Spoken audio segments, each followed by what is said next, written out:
우리가 인생에 있어서 즐겁고 행복하려면은 3쾌가 있어야 된다고 합니다. 먼저 쾌변, 쾌식, 그 다음에 쾌면입니다. 잘 자는 거요. 잘 자는 거는 제 전공이 아니라서 잘 먹고 잘 싸는 것에 대해서 얘기를 하고자 합니다. 쾌식과 쾌변요.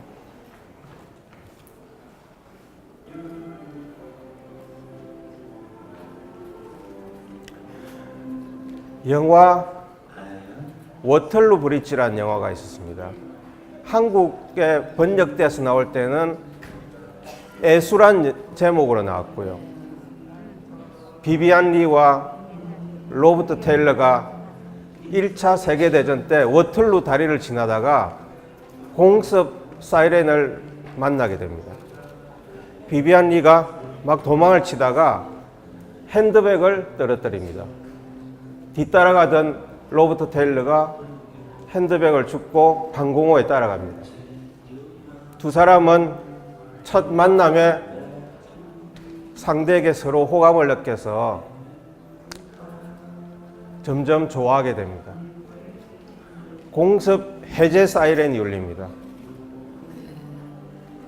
로버트 테일러가 우리 지금 나갈까요? 아니면 다음 사이렌이 울릴 때까지 기다릴까요? 이래 얘기합니다.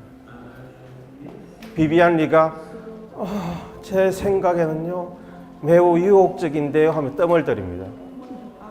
지금 젊은 아이들이 이 영화를 보면은 도통 무슨 대화를 하고 있는지 이해가 되지 않습니다.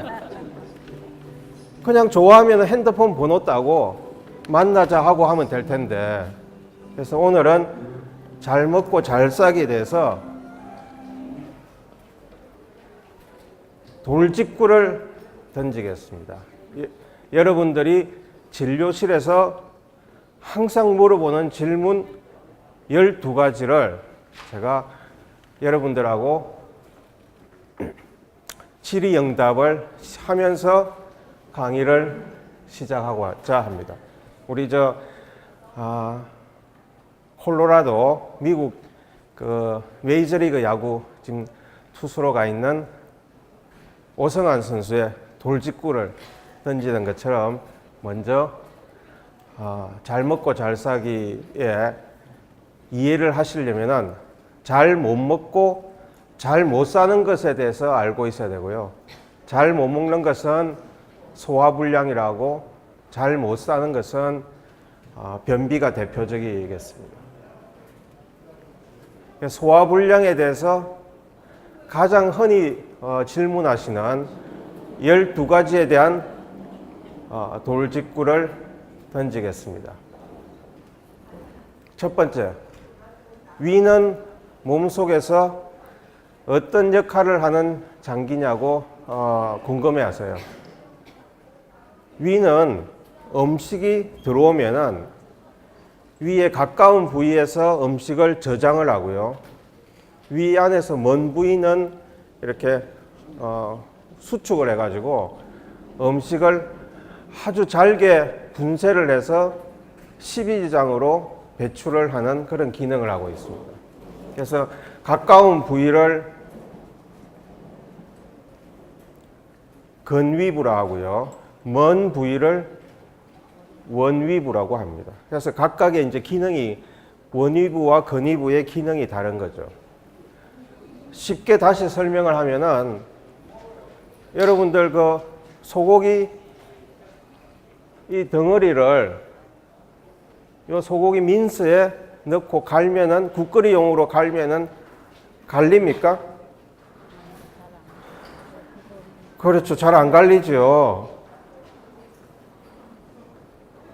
이렇게 봉으로 눌러야, 그리고 갈아야 삐질삐질 이렇게 국거리용으로 삐져나오는 것처럼 위 음식물은 십이지장으로 배출이 되려면은 위 근위부에서 누르는 힘과 위 원위부에서 혼합과 분쇄 작용에 의해서 십이지장으로 배출을 하게 됩니다. 물은 혼합과 분쇄가 필요할까요? 필요 없지요. 물만 먹어도 체한다 하는 것은 위 근위부에 누르는 힘이 약해서 체하는 거지. 물만 먹어도 체한다. 얘 이상한 사람 아닌가 라고 생각하는 의사는 이상한 사람이에요.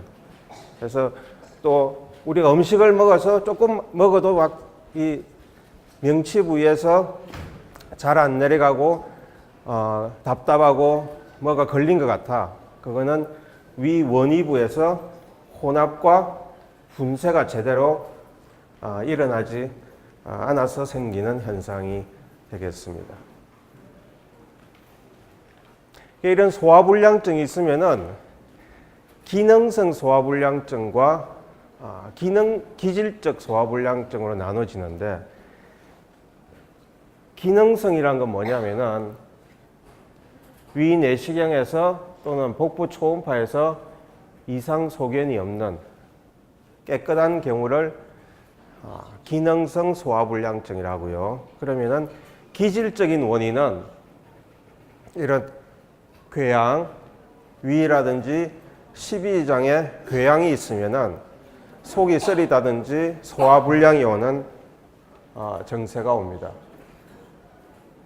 또 위에 암이 있으면은 소화불량증 증세가 오겠죠.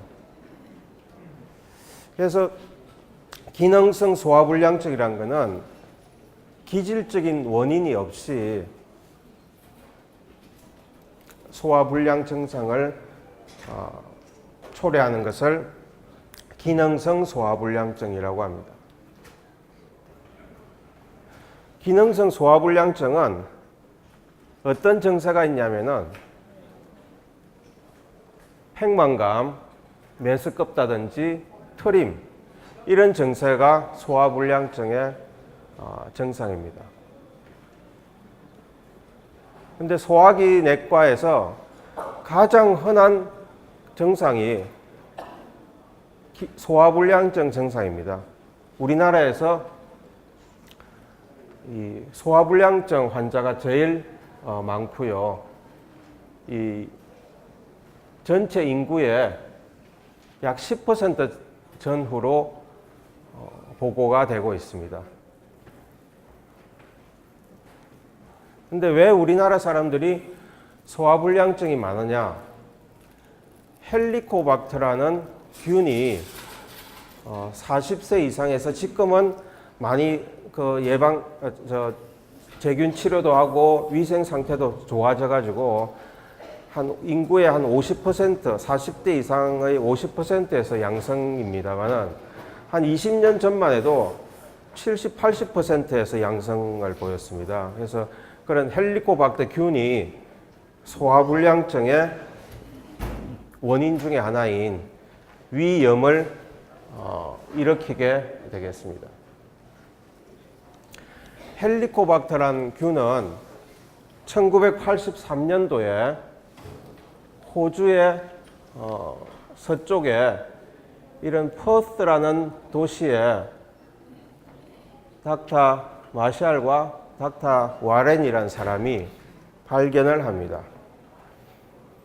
닥터 마샬은 소화기 내과 당시에 강사였습니다.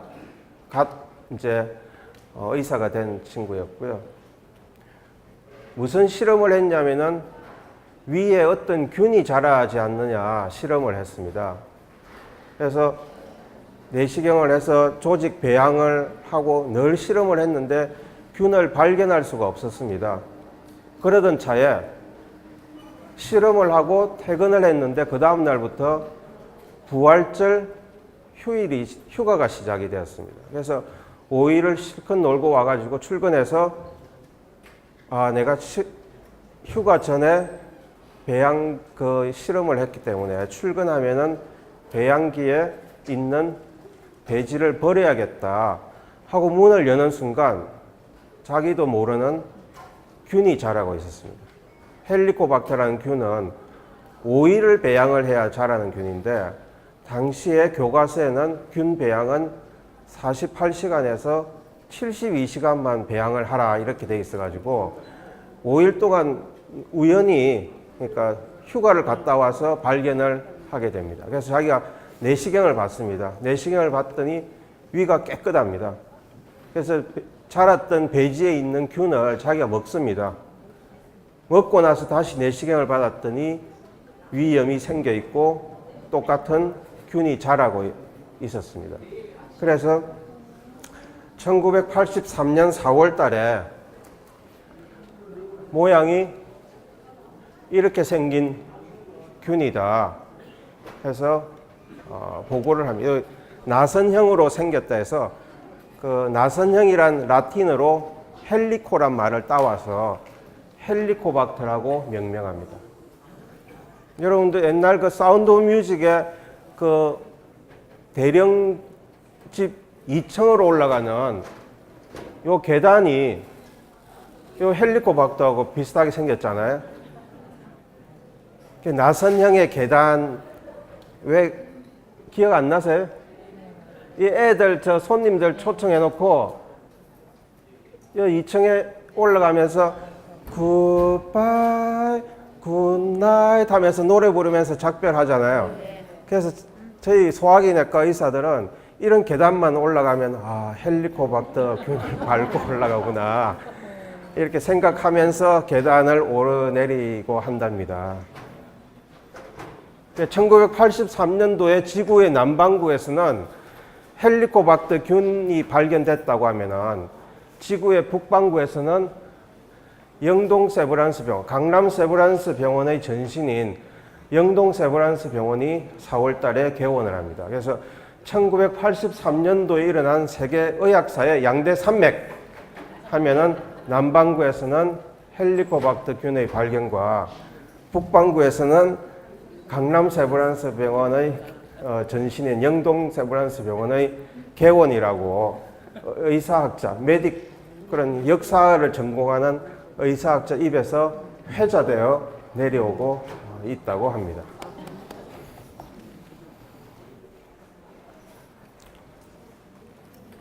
자, 5번째.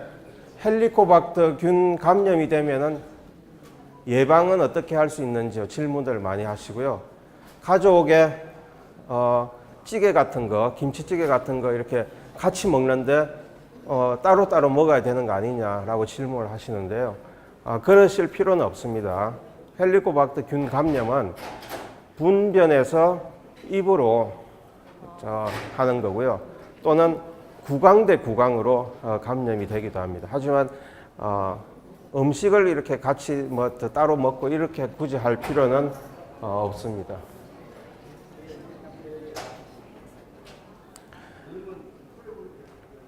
병원에 갔는데 의사 선생님이 환자분은 신경성 위염이다 라고 얘기를 하시는 경우가 있는데요. 그건 뭐냐면은 위가 상당히 예민한 장기라서 스트레스를 받으면은 뇌에서 스트레스 호르몬이 나옵니다. 그 스트레스 호르몬이 위 기능을 떨어뜨립니다. 그래서 소화불량증을 호소를 하게 되죠. 그래서 스트레스가 쌓이면은 어떤 분은 변비가 생기기도 하고 어떤 분은 설사가 생기기도 하고 또 소화불량증이 생기는 이유가 스트레스 호르몬이 얼마나 어떻게 많이 작용하느냐 그 정도 빈도에 따라서 다양하게 나타날 수가 있습니다. 그래서 소화불량증이 있으면은 내시경, 복부 초음파, 또 혈액 검사 등을 이제 하게 됩니다. 자, 내시경 검사를 받았더니 장상피 화생이라고 합니다. 이게 도대체 뭐냐고 질문들을 하시는데요. 장상피 화생, 화생이란 것은 위염이 나았다가 알았다가 막 반복이 되다 보면 위 점막이 울퉁불퉁해지는 것을 화생이라고 합니다. 근데 가장 흔한 원인이 이런 헬리코박터 감염에 의해서 생기게 됩니다. 그래서 헬리코박터 감염이 있는 경우에 장상피 화생이 많이 생긴다고 하죠. 그래서 깨끗한 위는 이렇게 생겼는데요. 장상피화생은 이렇게 울퉁불퉁하게 보입니다.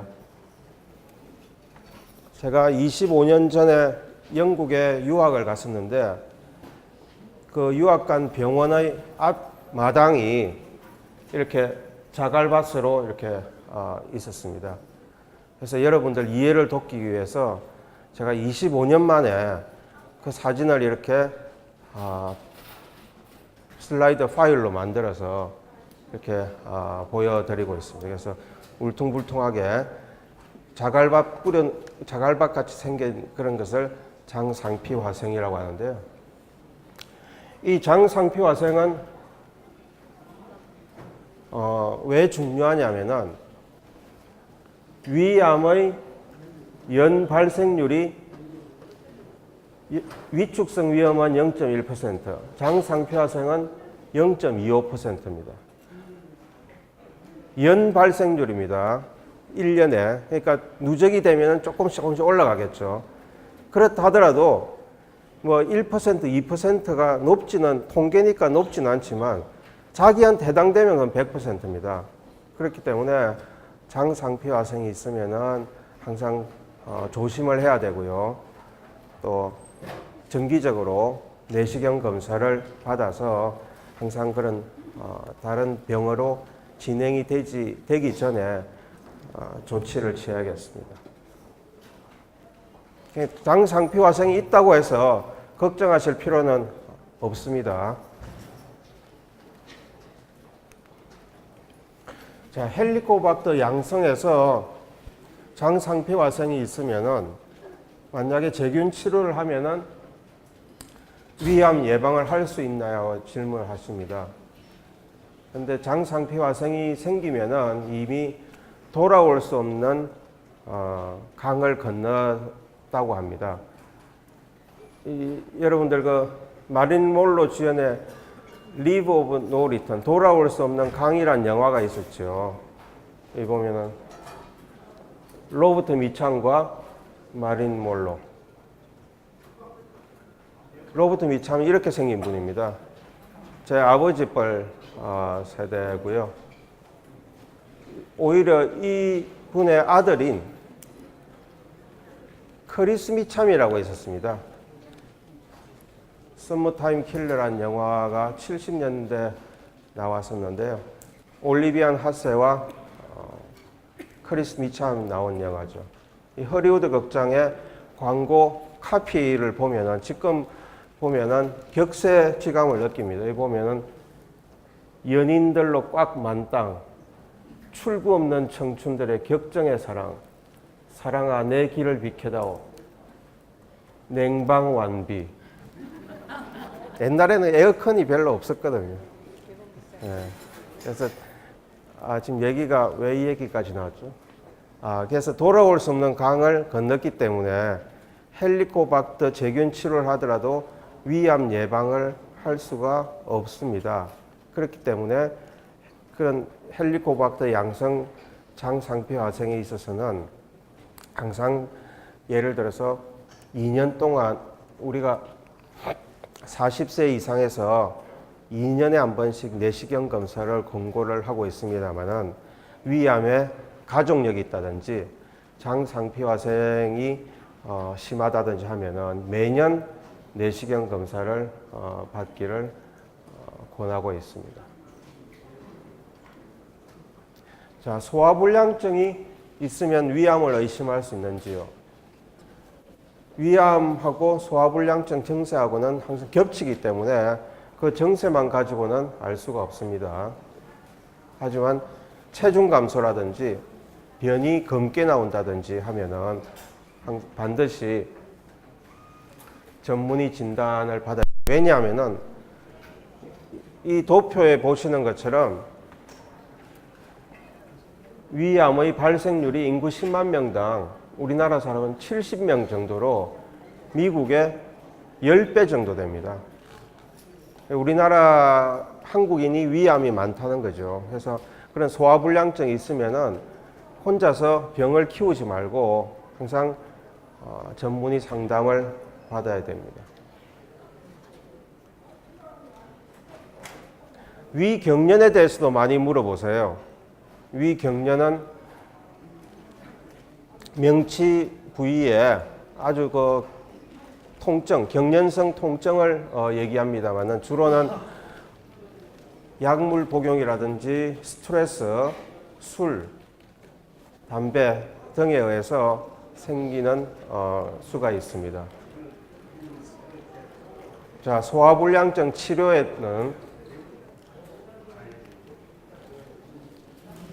앞서 말씀드린 그런 스트레스라든지 식생활 습관 등을 이제 잘 교정을 해야 되고, 또 헬리코박터 균이 있으면은 헬리코박터 제균 치료를 해야 됩니다. 또는 증상에 대한 약물 처방을 하게 됩니다. 스트레스는 결코 스트레스 따로 위장 증상 따로가 아니고요. 다 연결이 되어 있습니다. 스트레스라든지 과로하다든지 하면은 그런 소화불량증 증세가 동반될 수가 있습니다. 왜 그 옛날 그 나폴레옹 황제 그 초상 사진이 기억나세요, 혹시? 이 옷깃에다가 여기다가 손 사이에 이렇게 하고 사진 찍었지 않습니까? 사실은 이제 나폴레옹 황제가 속이 썰어가지고 항상 이걸 비볐다는데요. 나중에 돌아가시고 나서 사후 부검을 했더니 위암이 있었다고 합니다. 그래서 속쓰리다고 해서 그냥 그 막 문 떼고 저 비비고 그 의사 찾지 않고 하면은 큰일 난다는 거겠죠. 자, 대한위암학회에서 위 건강을 위한 식사 지침 이렇게 발표를 했습니다. 덜 짜고 덜 맵고 태운 음식 삼가하고 뭐 등등 얘기했는데 자세히 잘 읽어보면은 거의 수도승의 삶을 살아라 라고 얘기를 하고 있습니다. 그래서 이렇게까지 엄격하게 하실 필요는 없고요. 좋아하는 사람과 즐거운 대화를 하면서 맛있는 음식을 드시는 게 소화불량증에 대한 식사 지침이라고 생각하고요. 그래도 딱 두 가지는 제가 뭐 드시지 말라고 얘기를 하자면은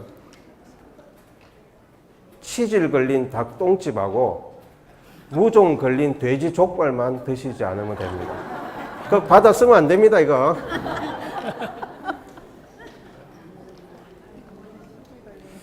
그래서 음식이란 것은 자신한테 맞는 음식만 드시면 되고, 아, 나 밀가루 음식 먹었는데 속이 쓰리고 소화가 안 되더라. 그거 드시면 안 됩니다.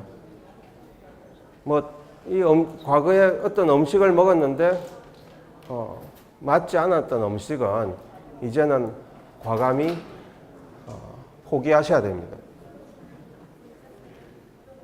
그래서 우리나라 사람들은 앞서 말씀드린 대로 헬리코박터 균이 많고 위암이 많기 때문에 그런 소화불량증이 있으면은 전문의 상담을 통해서 병을 조기에 진단을 해야 되고요. 또 병이 없다는 것을 확인하는 것도 중요하다고 생각됩니다. 자, 두 번째, 쾌변으로 넘어가겠습니다. 옛날에 아주 먼 옛날에 우리 몸에 장기들이 모여서 임금을 뽑는 회의를 했습니다. 허파는 자기가 숨을 쉬니까 왕이 되야겠다. 심장은 자기가 뛰니까, 뇌는 자기가 판단하고, 눈은 자기가 보니까 서로가 왕이 되겠다고 했을 때 밑에 있는 학문이 내가 왕이 되면 안 돼 이렇게 얘기를 하는 순간 모든 장기들이 이 더럽고 지저분한 놈이 무슨 왕이냐 핀잔을 줬답니다. 자존심 상한 학문은 그날 이후로 말문을 닫았다고 합니다. 하루, 이틀, 3일 지나니까 막 앞이 눈이 흐리고 숨이 차고 심장이 발딱발딱 뛰고 해가지고 네가 왕이 되라 해서 모든 장기들이 네가 왕이 되라 해서 장기의 제왕이 학문이 되었다고 의사학자 입에서 회자되어 내려오고 있습니다. 그래서 그런 변비, 대변을 잘 못 보는 변비약을 제왕학이라고 하고요. 그를 강의하는 교수를 킹 오브 프로페서라고 의사학자 입에서 회자되어 내려오고 있답니다. 17세기 영국에 변비를 치료하는 의사 크리커처입니다. 영국 신사들은 이런 모자들을 쓰고 다녔고요. 런던은 비가 이렇게 오늘처럼 추적추적 비가 오니까 우산을 들고 이렇게 다녔고, 영국 의사들이 그 당시만 해도 변비는 항문이 좁아져서 변을 못 본다 해서 이렇게 곤봉 같은 걸 들고 다니면서 집집마다 뚫어줬다고 합니다. 뭐 이거 우산으로 찌르진 않았겠죠. 근데 동양에서는 변비를 이제 영어로 constipation이라고 하는데요. 변비의 그 롤러가 있었습니다.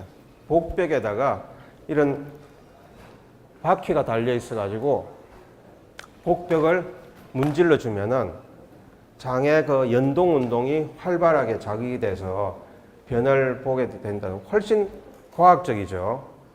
우리나라는 뭐가 있었죠? 네. 뭐 혹시 상품, 경품 같은 거 없나요? 이렇게 답 맞추시는데 우리나라는 엄마손이 있었죠. 그래서 막 주물러 주면서 따뜻한 엄마의 체온이 아이한테 전달이 되는 감성 치료까지 하는 그런 엄마손이 있었죠. 3회부터는 이를 맞추는 분 저 병원에서 경품 좀 준비 바랍니다.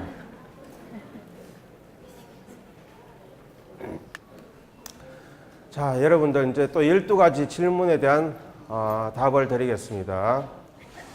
배변은 어떻게 이루어지느냐? 우리가 수분을 섭취를 아무리 많이 해도 변이 묽어지지 않습니다. 소변만 많이 나옵니다. 물은 마신 만큼 다 흡수가 됩니다. 그리고 흡수되지 않은 양이 200g 정도의 고형변을 만들게 됩니다. 그래서 여러분들 그 아침에 화장실 가기 전과 가셔서 정말 튼실한 고구마 같은 걸 찌고 나와서 몸무게를 달면은 한 200g 정도 차이가 날 것입니다.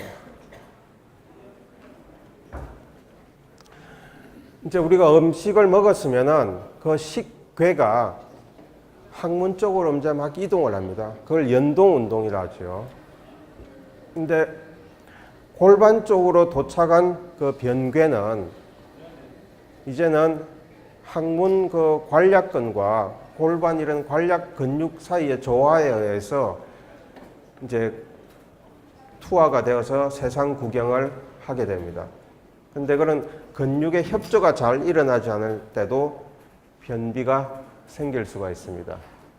즉 연동 운동과 골반 쪽에서의 배출이 잘 되어야 변비가 생기지 않게 됩니다. 그래서 변비는 일주일에 3회 미만, 그러니까 일주일에 한 2번 정도 배변 보면 변비라고 이제 수치상으로 얘기하지만, 이런 배변 시 과도하게 힘을 준다든지 딱딱한 변, 시원하게 못 본다든지 이런 것을 이제 변비 증상이라고 하죠. 배변 시 과도한 힘주기, 너무 음절이 구음절이나 되어서 제가 소화기학회 회장을 하면서 임원들한테 이 용어가 너무 기니까 딱 2음절로 줄이자, 용씀 두 음절로 줄이자 했더니 임원들이 회장님 저 그냥 이 용씀이 뭐냐고 그냥 의학 한자어로 쓰자 하는 그런 이 의사 교수 사회의 어떤 보수적인 그런 이런 벽에 부닥쳤습니다. 그래도 제 주장을 굽히지 않고 용씀으로 막 주장을 하려고 하던 차에 산부인과 의사들이 우리 애 낳을 때도 용 쓴다고 하니까 혼란스럽게 만들지 말라 해서 제가 눈물을 머금고 제 의사를 철회한 적이 있습니다. 자, 변비는 왜 생길까요? 대장 내시경 검사를 했는데 아무 이상이 없다고 하는데, 여러분들 관상이란 영화 보셨습니까? 네. 이 배우 송강호 배우가 엔딩 씬에서 해변을 거닐면서 이렇게 얘기합니다. 나는 그 사람의 얼굴만 보았지 그 시대상이라든지 뭐 이런 변화를 보지 못했다고 독백을 합니다. 파도를 보면서 파도만 보았지 파도를 움직이는 것은 바람이었건만, 이렇게 얘기합니다. 자, 오늘은 변비에 대해서도 변비를 일으키는 바람에 대해서 얘기를 하고자 합니다. 어떤 게 있냐면은 장 운동이 약해서 다이어트를 심하게 해서 또 각종 약제들, 또 여러 질문들을 많이들 하세요. 여기에 대해서 오해와 진실을 밝혀드리고자 합니다. 앞서 말씀드린 대로 연동운동에 의해서 그 변괴가 구강 쪽에서 항문 쪽으로 이동을 하는데, 장 운동이 약하면은 변비가 생길 수가 있고요. 또 변괴가 골반 쪽으로 잘 내려왔는데 제대로 배출하는 기능이 안 좋으면은 변비가 생길 수가 있습니다. 또 다이어트 심하게 하면, 음식을 잘 먹지 않으면은 변을 형성할 만한 음식이 없으면은 변비가 생기게 되겠죠. 또 변비를 동반하는 각종 질환들이 있습니다. 또 그에 대한 당뇨라든지 이런 약제에 대해서, 또 고혈압 약제들, 이런 약제들이 변비를 일으키게 됩니다. 자, 이런 질문들을 하세요. 변비가 지속이 되면은 대장암이 생기나요? 변비가 지속된다 해도 대장암 생기지 않습니다.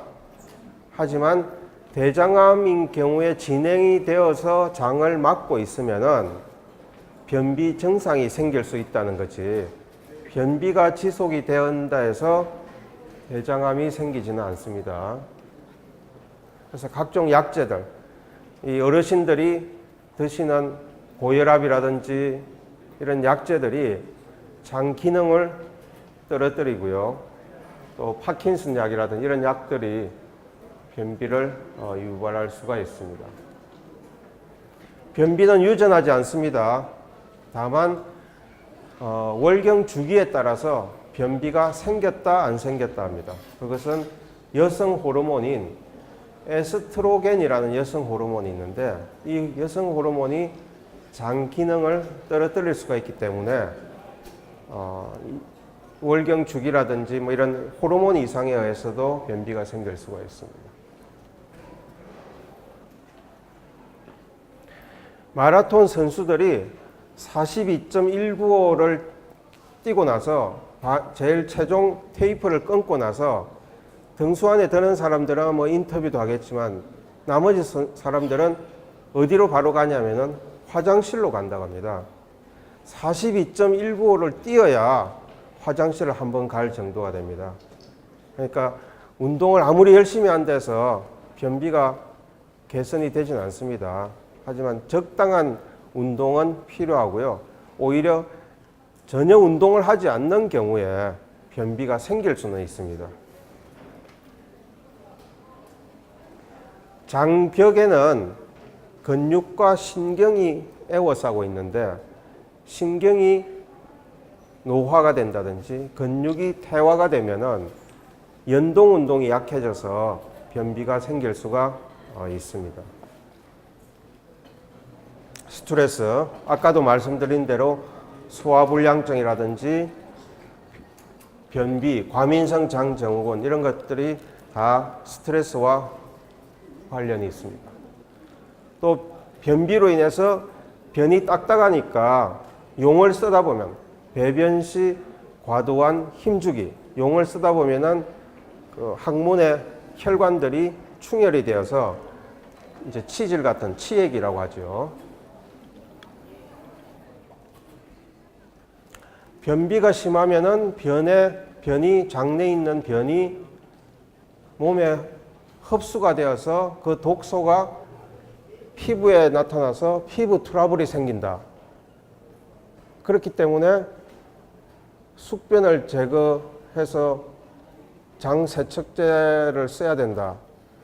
라고 그런 한간의 소문이 있습니다만은 스트레스나 뭐 이런 여러 조건에 의해서 스트레스 호르몬이 증가되면은 어떤 사람은 여드름이 생기고 어떤 사람은 위장 질환이 생기는 거지. 그 스트레스 변비가 심해서 여드름이 생기고 피부가 나빠지지는 않습니다. 그래서 그런 독소 제거를 위해서 숙변을 제거하자. 제가 대장 내시경을 한 30년을 하고 있는데 그 숙변을 한번 보려고 대장의 이 굴곡 저 굴곡을 헤매고 다녔건만 숙변은 찾아볼 수가 없었습니다. 숙변은 의학 용어가 아닙니다. 일본 니시 의학이라는 그런 일종의 사이비 그런 의학계에서 만들어낸 용어입니다. 숙변 제거 목적으로 장 세척기를 써야 된다. 전혀 근거 없습니다. 혹시 여기 그 장 세척기 파시는 분 혹시 계세요? 제가 한 10년 전에 무엇이든지 물어봅시다. 나와가지고 이 얘기 했다가 그 모니터를 했더니 댓글에 저보고 밤길 조심하라 났더라고요. 그래서 제가 목에 칼이 들어와도 저는 진실을 말하겠노라 라고 얘기를 했습니다. 그래서 숙변 제거 목적으로 장 청소는 과학적인 근거가 없습니다. 자, 7번째. 위내시경은 40세 이상에서 2년에 한 번씩 내시경을 하고요. 장 내시경은 50세 이상에서 5년에 한 번씩 합니다. 하지만 대장암에 가족력이 있다든지 장 관련 증세가 있으면 더 젊은 나이에 10년 정도 젊은 나이에 검진을 시작을 합니다. 그리고 용종이 발견되었다 하면은 그 간격을 더 좁혀서 내시경을 받게 됩니다.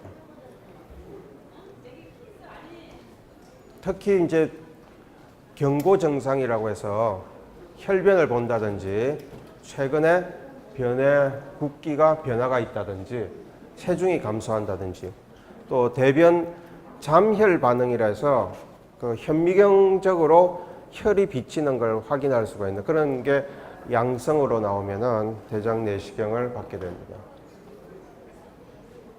9번째, 방구가 많이 나온다 라는 질문들을 많이 하세요.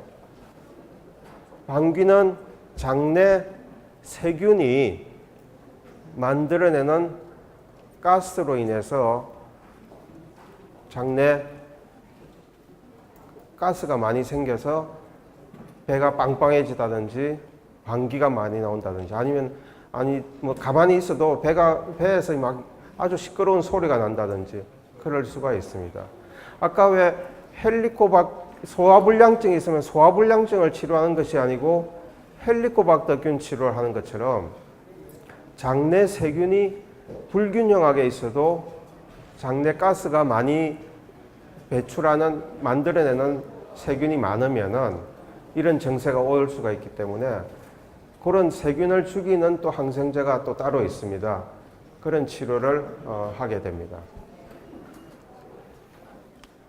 이런 질문들을 많이 하세요. 방구를 줄이거나 냄새가 나는데 냄새를 좀 줄이는 식생활 습관이 없는지라는 질문들을 많이 하시는데 보시는 대로 탄산음료, 껌, 콩, 양배추, 브로콜리, 오이, 양파 등이 방귀가 많이 나옵니다. 보리밥, 고구마, 육류, 방구 냄새가 많이 나고요. 현미, 채소, 감자 등이 냄새가 잘 나지 않는답니다. 사실은 방구 냄새 나도 그 자체는 병 아닙니다. 주위 사람만 좀 괴롭다 뿐이지 소리 안 나게 살짝 끼면 누가 낀지도 모르잖아요. 그러니까 뭐 너무 걱정 안 하셔도 됩니다. 10번째, 운동. 운동은 아까 그 마라톤 얘기를 한 것처럼 운동은 그냥 즐겁게 적당한 운동이 필요한 거지 격렬하게 많이 한다고 해서 변비가 개선되지는 않습니다.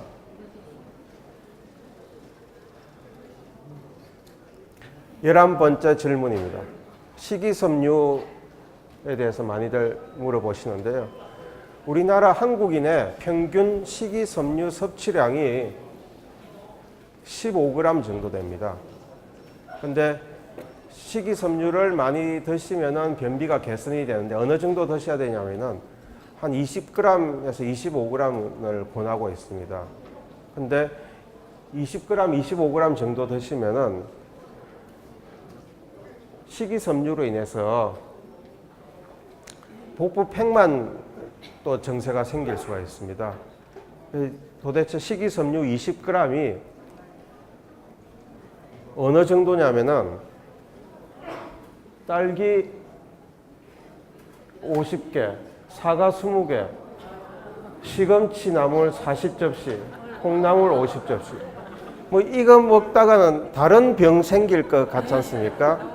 그러니까 그냥 평소에 외식을 할 때 식이섬유가 많은 음식, 뭐 이런 제가 좋아하는 청국장이라든지 뭐 이런 음식들을 조금 더 많이 먹는다 이런 생각을 해야지 그거를 20g에 준해서 많이 먹어야겠다 하다 보면은 다른 병이 생길 수도 있겠습니다.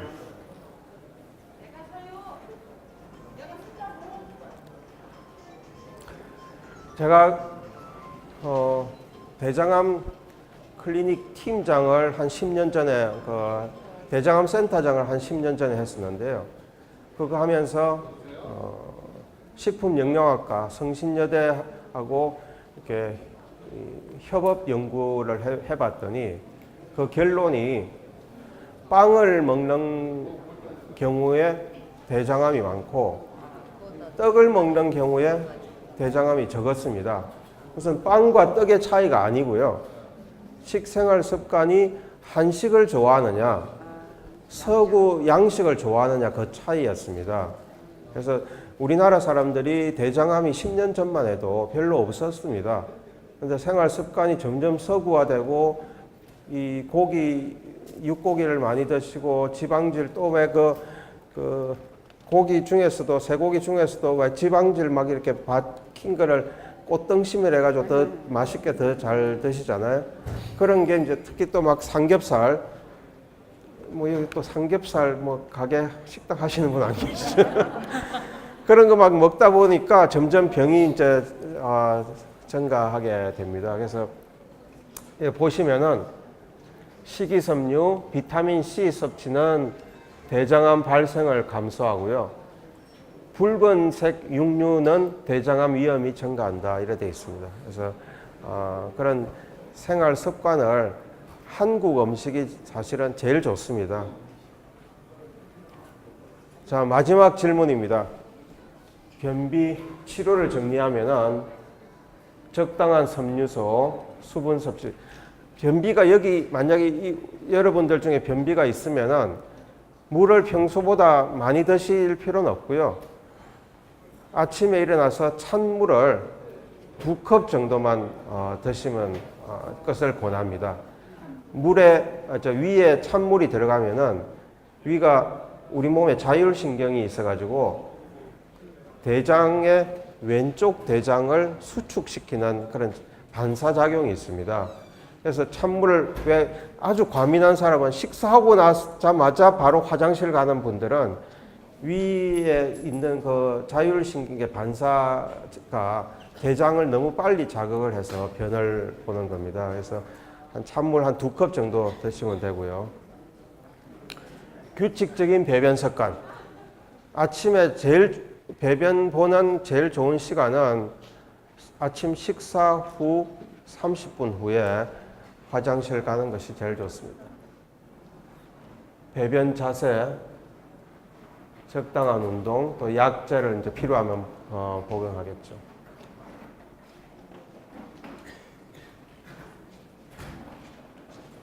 화장실에 가서는 배변만 봐야 됩니다. 이 화장실에서 이렇게 막 오도방정을 떨면 안 됩니다. 화장실에서는 이 경건한 마음으로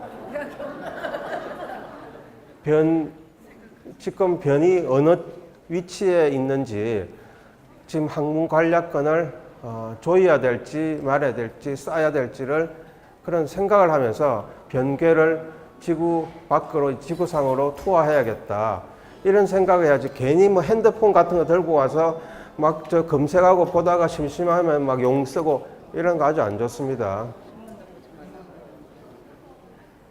여러분들이 아마 변 보실 때 자기도 모르게 발 뒤꿈치를 올리고 있을 겁니다. 용을 쓰려면. 제일 좋게는 발 뒤꿈치를 8cm 정도를 올리라고 합니다. 그래서 나중에 집에 가실 때 요 근처에 강남구청에 무슨 공사판이 있으면은 벽돌 하나씩 주워 가셔가지고 집에 가서 이제 발 뒤꿈치에 고이고 있으면 되고요. 팔은 무릎 쪽으로 자연스럽게, 사실은 이제 재래식 화장실이 제일 좋습니다. 골반 근육을 강화하는 자세로는요.